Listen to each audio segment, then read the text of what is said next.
Nenarak Samuela. Bonjour Samuel. Sapan wera wera. Sanatiam nainim semlay. Sets panunga na manafay.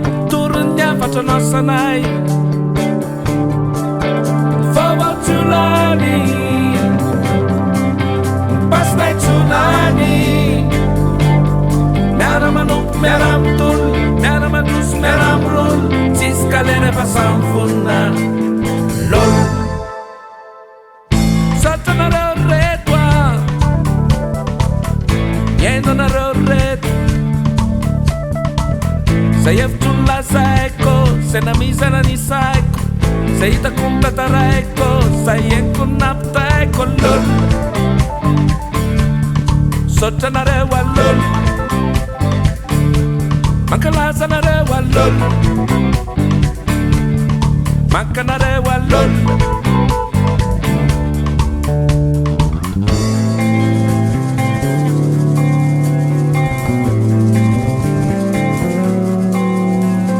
Tukulas tukuvavya.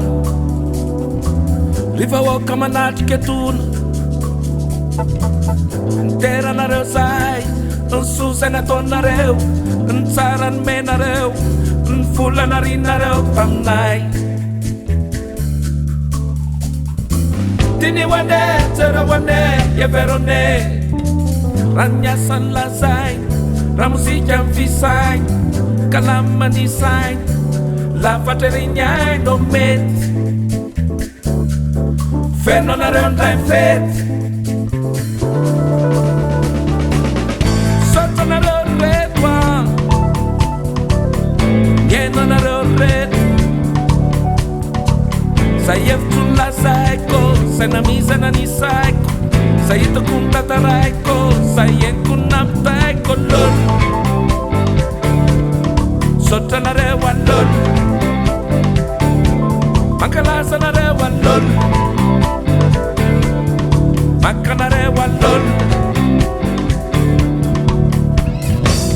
Tatara sabamisha. Macharon say las.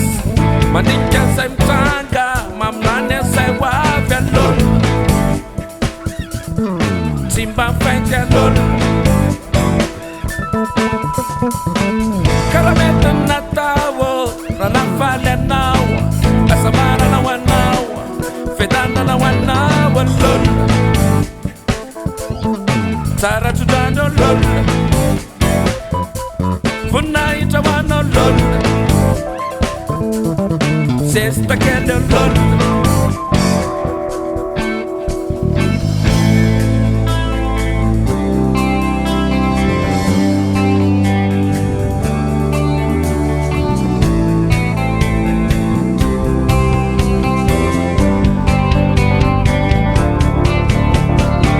Saikos Samuela. Merci Samuel. Bisa poka fatsimpuera. Sanatiam nainim semai. Sets pokos ne famlay. Seram paron yasanay. Drevna chulani. Pasna chulani. Meram anuk meram tulla. Meram fas meram amur. Nara sendat smet meram tukna.